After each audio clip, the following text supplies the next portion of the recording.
All right, welcome everybody to Wall Street Reporter's Discovery Day CEO interview. We are back with Stria Resources. SRCAF is a symbol, SRA in Canada. And as everybody knows, we are in the early stages of a major bull market in lithium and the battery metals, which are powering the EV revolution. And of course, we need a lithium for those batteries. And that brings us to Stria.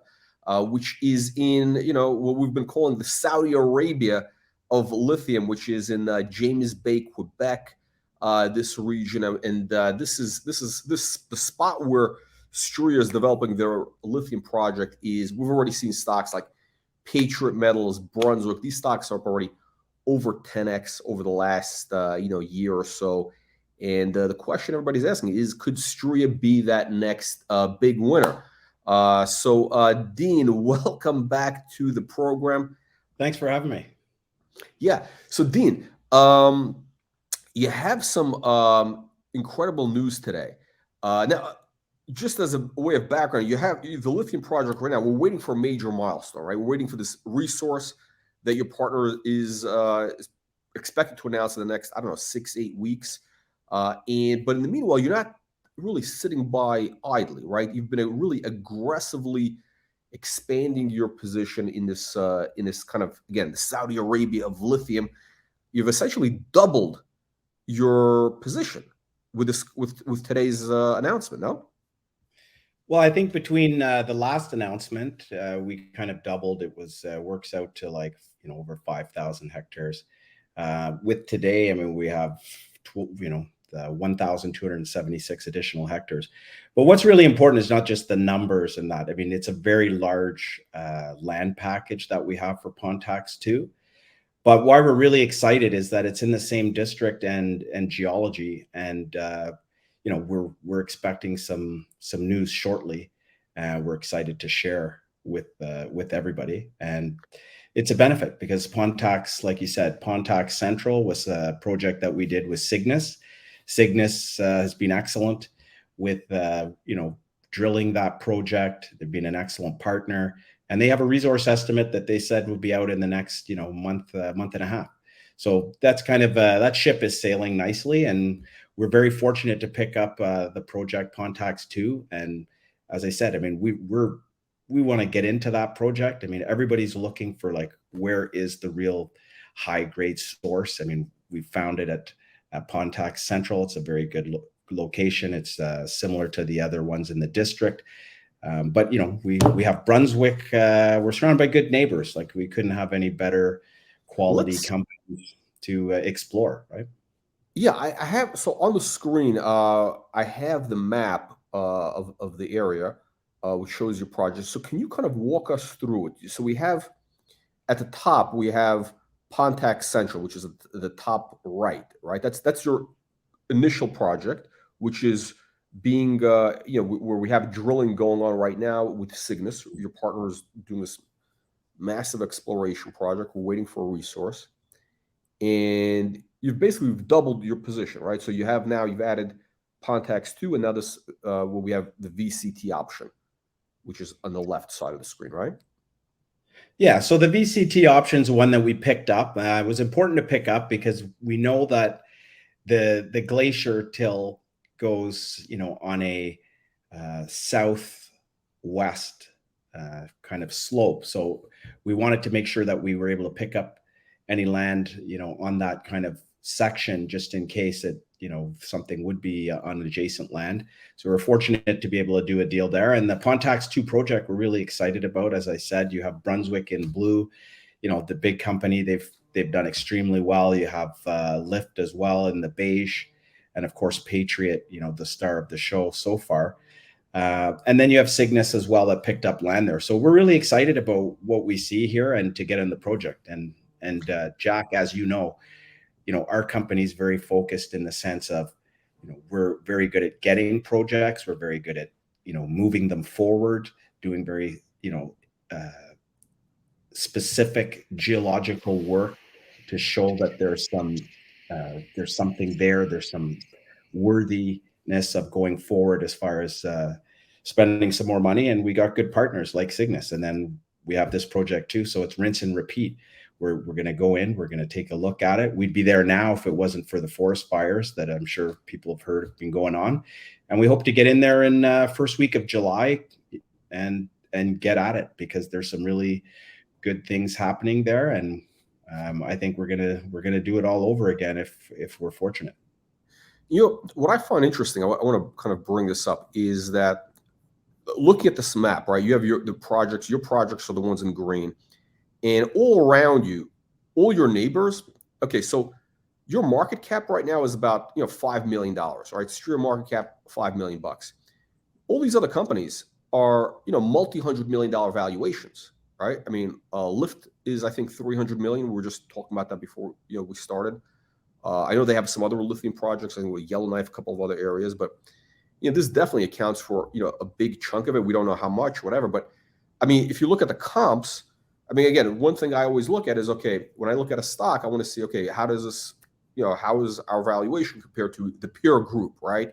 Again, they're a little bit different. Those companies maybe slightly more mature projects, a little bit further along, but not. I mean, the gap is very wide. There's a huge gap between 5 million and 300 million, right? It's a huge gap. So I think what that tells us is that Stria is, potentially deeply undervalued, based on this peer group, which I think is, gives us, potential for upside to the stock, just based on the valuation gap. I'm not even talking about, when we get the resource from your partner and all that stuff. I'm wondering if maybe the market is kind of waiting for their resource, because it's kind of like we've been kind of in a funny market in the last year. It's been kind of a bear market for most stocks. Lithium is an exception, but is it maybe that people are more conservative? They're taking kind of like a wait and see, and once, let's say, Cygnus releases this resource, then all of a sudden people say, okay, this is the real deal, and then the values could shoot up. What's your take on that? Well, my take is that, I mean, if you look at most of those companies, they started earlier than us. Like, we did have the project first, but really didn't get into it and start working the project until recently. And a lot of those companies built their market caps in a bit of a window where the market was good. So even though they're down, they still have strong market caps. For us, I think we kind of built ours during a time where, like you said, the last year, 2 years, where the market's really, really tight. It's definitely hasn't been, if you look at a lot of the mining companies, even ones with PEAs, like, they're extremely low. Everybody's worried about a recession. So I would say, like, we're further advanced than some of these companies. Like, some of those companies mentioned have a lot of land position, but they don't have a lot of work done. They don't necessarily have a resource estimate coming. So we're one of these unique companies. And I mean, I say this, of course, and I don't mean this to be biased, but you've got a company that's kind of flying under the radar that's going to have a resource estimate coming out with their partner, and another project that has a market cap that is so low, with only 25 million shares out and a couple $1 million in the bank. It doesn't make sense, but I mean, I think you're almost trading at cash. I mean, you're almost trading at cash value, right? I mean, it's something, because the valuation today is 5 million.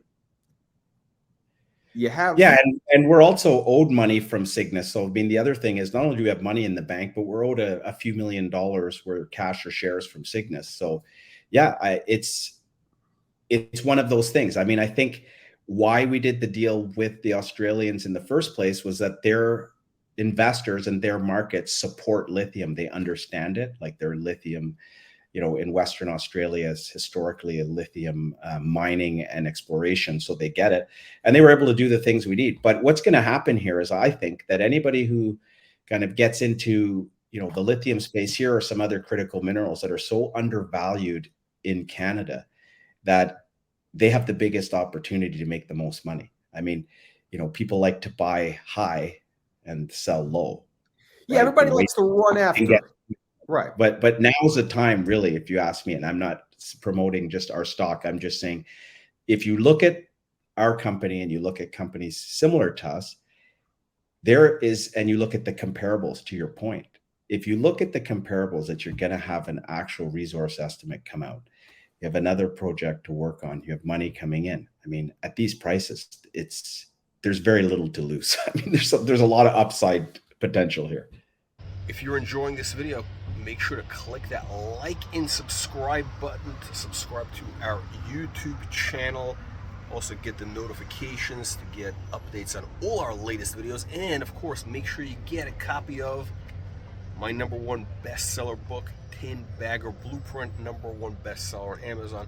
Gives you my proven framework, the proven system for finding stocks that can go up 10x to 100x. Now look, I've created over $1 trillion in wealth for investors over the course of the last 25 years. And this book gives you that proven framework, a proven 10-step system for finding those stocks which can go 10x to 100x. It tells you the signals to look for, when to get in, when to get out. It goes into fundamentals, technicals, charts, all the stuff that you need. So again, 10 Bagger Blueprint on Amazon, and here's to your 100x.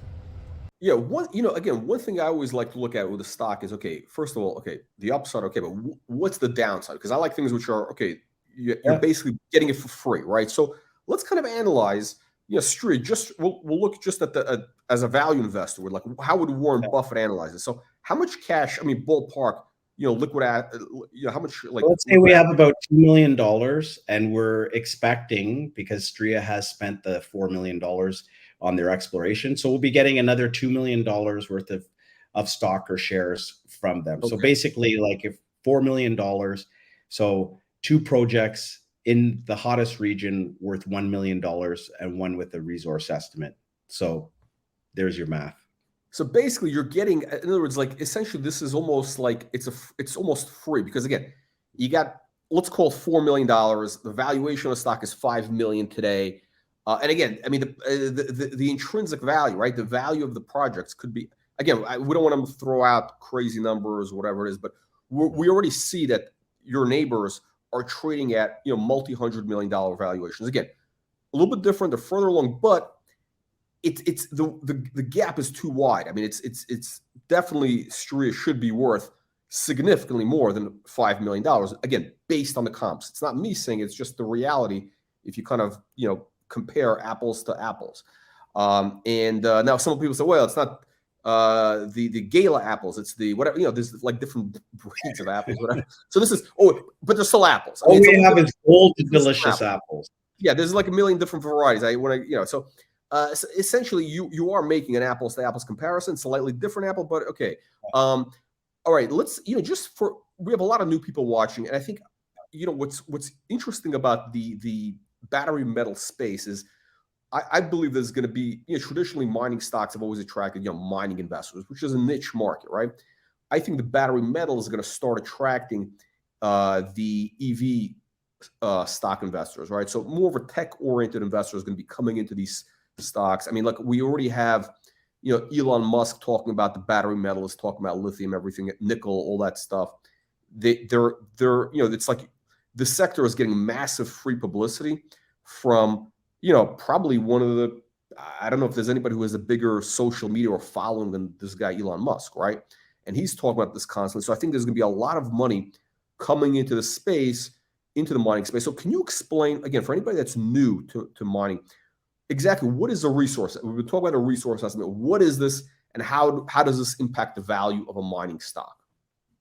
Well, a resource estimate kind of is a combination of all the drilling that was done to show that there's something actually there as far as a deposit.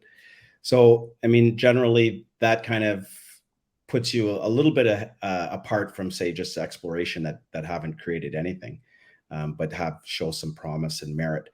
Kind of like where we are with Pontax too, right? We're just kind of more at the beginning stage, and then continue from there. But that resource estimate, what you're finding right now in a bearish market, if you look at market caps, you're seeing for, the idea is if you hit that 10 million metric ton mark, you're looking at about $100 million market cap. So that's kind of where it's sitting. Obviously that'll change in a good market. And for those who just came in and haven't really been following the story, you have legislative demand from the governments, both the United States and Canada, that you have to switch over to electric vehicles within a certain time period, 2035, 30, depending. And you've also got those said exact same governments who are supporting on the supply side. So they are giving out grants and giving out subsidies through the U.S. Inflation Act and through the Canadian Critical Mineral Strategy for Canada to attract people. So the government's on both sides. So I mean, the chance of your risk is a lot lower when the government's behind it, and the government's behind it on both sides. So a play like Stria, which is in James Bay in Canada, you know, what you're going to find is they're supporting the Canadian companies. They're supporting them in all of the critical minerals. The United States is supporting the Canadian mining and exploration companies as well, because they're looking to make sure that the supply is secure for the future within North America.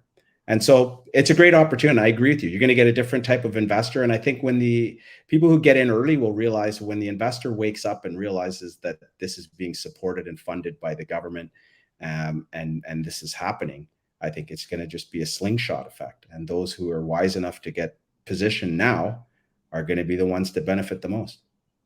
And again, I think we should emphasize is that your project is, again, it's James Bay, Quebec, right? So we're North America. We're right, near where all the, auto manufacturing is. There's, battery, the battery production is in that area. And also, again, a lot of these lithium projects that, people talk about, they're in these kind of remote areas, they rely on, it's a completely, the infrastructure costs are very high.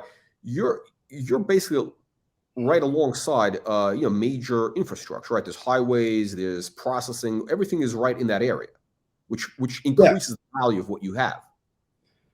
Well, I think a lot of investors get excited by numbers, but they never do the math on the capex for manufacturing, right? But at the end, you have to put something into production. And we're just fortunate that we're right by the road. And if you look at Pontax too, it's adjacent to the road. So we have electricity, we've got, accommodation, which surprisingly is very important. We've got the road.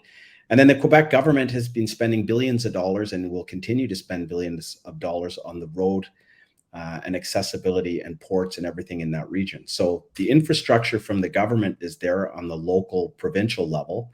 And of course, you have the battery park in Bécancour, Quebec, which, all the big boys are there for the battery, BASF, you've got GM, you've got everybody there and the processing there.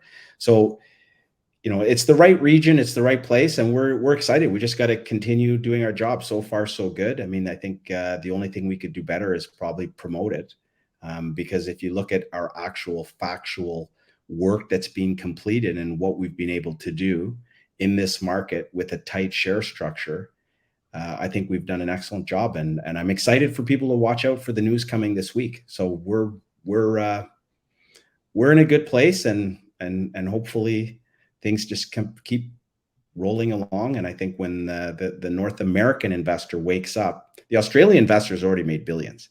I mean, right. I heard some of the guys are retired. They have family offices. I was just listening to one of the guys in Australia because they jumped on it. The North Americans have we've been behind as an investment, the investment individuals or companies. And so, I think it's whoever jumps in it early is going to, reap the rewards. Yeah. Now, getting back to the resource estimate, again, just to clarify for people who are new, right? So the resource estimate, right?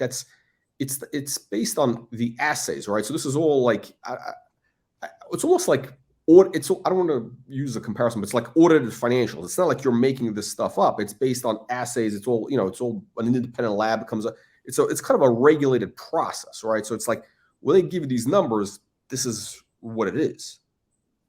Yeah. So in Canada, I mean, we have the 43-101, which people have probably heard, guidelines, how to do a resource estimate, how to, disseminate information for the drill holes, what have you. For Australians, and which Cygnus will be under that, they have something called York, and it's the same thing, but the Australian version. So, there's minimum widths that you have to drill in between in order to have an estimate. But yeah, absolutely. I mean, you're under highly regulated first world countries. So right. So this is So basically, this resource estimate, which we're expecting in 6 to 8 weeks.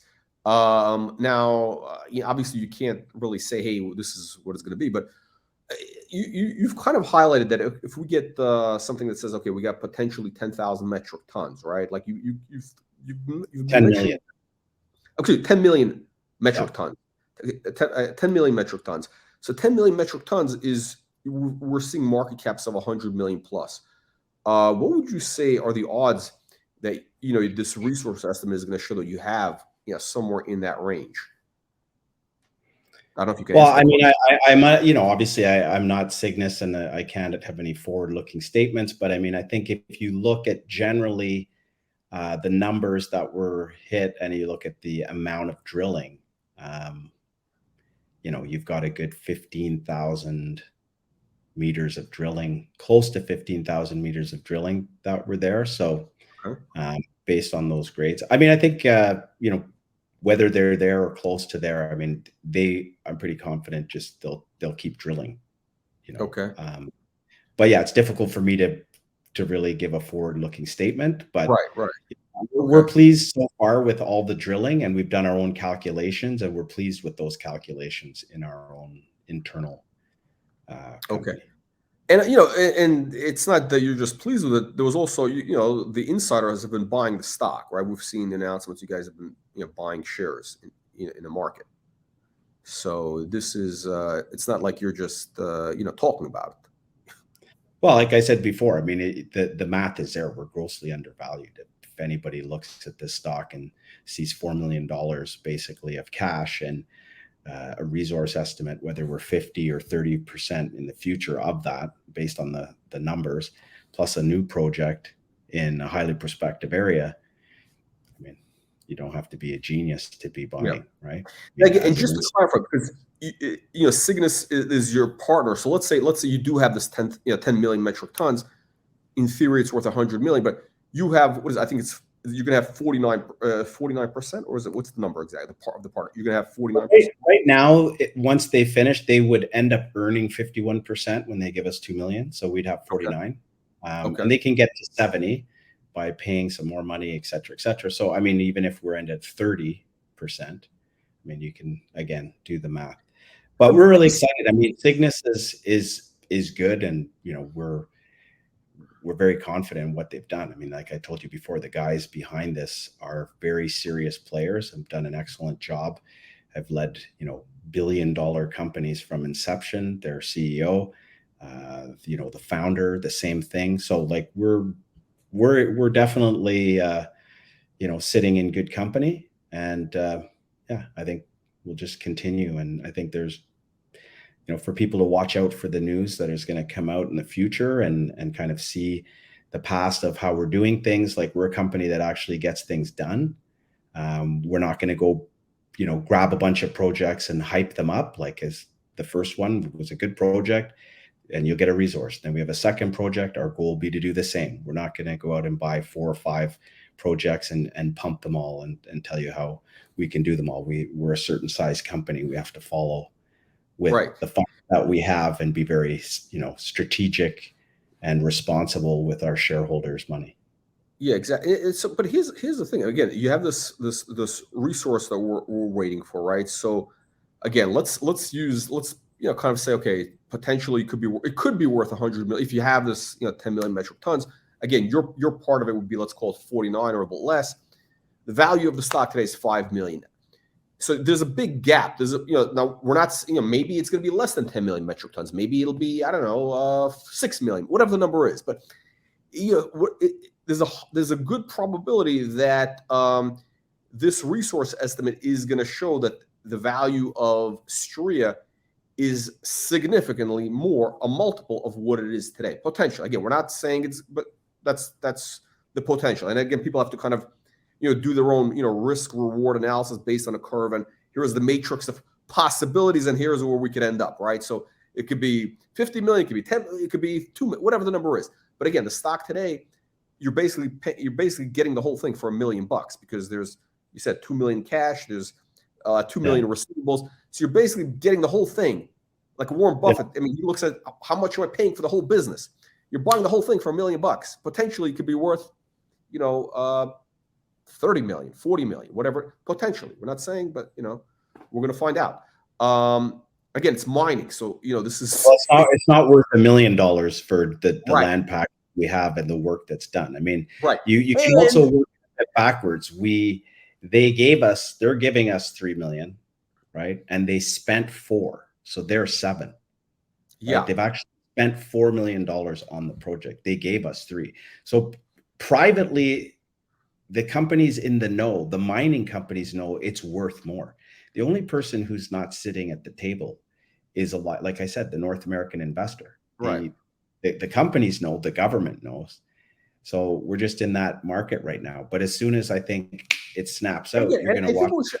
I think we should also emphasize is that again, your partners in this deal, they've spent $4 million so far drilling. These are savvy, experienced guys. They know, they know lithium, they know this type of geology. They've had major wins before. Again, $4 million. I know it doesn't sound like a lot in the scheme of, you have all these billion-dollar, tech companies. In the mining business, that's a significant amount of capital to put in, right? You're not going to put that money in Yeah. unless you Well, and they see this. gave us 3 million. So Yeah, that's 7 million, right? Like, or they're exactly. giving us 2 more million. So, I mean, they've spent 7 Nine. million. But I mean, if you look at the Cygnus, you look at the CEO, I mean, these are like world-class, best practices, successful, seasoned individuals, right? We should They, bring him onto one of our live streams. pardon me? We should bring him onto one of our live streams with have all you guys on. Talk about the project. Yeah, and I mean the founder of the company who started it before. So I guess it's important to note, for investors that the individual who kind of started the business, got it going, the guys, they're very successful. They're taking a gold company in Australia. It's like worth 1.6 billion. I mean, they started from inception. And with Cygnus, they got this going, they got it to a certain point, and then they recruited from $1 billion company a CEO that's very well known and very successful with nickel to take the role and come on board. So, I mean, he's not going to do that if he doesn't see the value, right? So, I mean, one of the things, if you want to do your due diligence, just go look at the management structure of the guys at Cygnus. Yeah. And on top of all this, and it gets better, right? We have the new project. I mean, the new land package that you have. So essentially, it it's interesting. Dean, I just realized this. The valuation was 5 million before you announced, doubling your land position essentially. The valuation today is still 5 million. So in theory, you're getting this thing for like not even it's like in theory this should be worth 10 million because if the market was paying 5 million before, now again, there was a little drilling, etc. But in theory, this should be bottom line is whichever way you look at this, the stock is really deeply undervalued based on the assets that we have, based on this potential resource that we're waiting for the next couple of weeks. So there's a lot of stuff that investors should be looking at here. What are the news flow? You hinted at some news coming up this week. Like, what are the news flow are we expecting this, in the near future, in the next couple of weeks? Yeah, we're hoping to release some news this week, and then just continuing. Like I said, we were going to be following up on the news we'll release by going out and exploring. Unfortunately, that's stalled now, probably for another 10 days, hopefully. But yeah, we're going to continue working the project. I mean, we now have something that we're really excited about. I mean, Pontax 2, we're very, very excited about, and we're putting our efforts into that. I mean, the Pontax Central is under control. I mean, it's a lot more advanced, but yeah, we're going to get into it, and you'll see the same type of news flow you did on the other ones. So I think it's, we're pretty consistent. I mean, you're going to see the same thing from us. I mean, we're looking to just rinse and repeat, and keep our share structure low, and really do a really strong job getting these things moving forward. And you can see, like, we're very close to Pontax Central, which helps us. We're able to understand. It helps to understand the geology when you're close, obviously, to look at it on a macro effect, close to the road. So I mean, it's very easy for us to get to this project, and accommodation is close by. So yeah, we're in good stead. We're excited, and we ask people just to take a look and just keep looking for the news. Excellent. Dean, on that note, I want to thank you. Thank you, everybody, for joining us, and we'll see you on the next update. Great. I appreciate it. Thanks for having me. Thank you, Dean. If you're enjoying this video, make sure to click that like and subscribe button to subscribe to our YouTube channel. Also get the notifications to get updates on all our latest videos. And of course, make sure you get a copy of my #1 bestseller book, 10 Bagger Blueprint, #1 bestseller on Amazon. Gives you my proven framework, the proven system for finding stocks that can go up 10x to 100x. Now look, I've created over $1 trillion in wealth for investors over the course of the last 25 years. And this book gives you that proven framework, a proven 10-step system for finding those stocks which can go 10x to 100x. It tells you the signals to look for, when to get in, when to get out. It goes into fundamentals, technicals, charts, all the stuff that you need. So again, 10 Bagger Blueprint on Amazon, and here's to your 100x.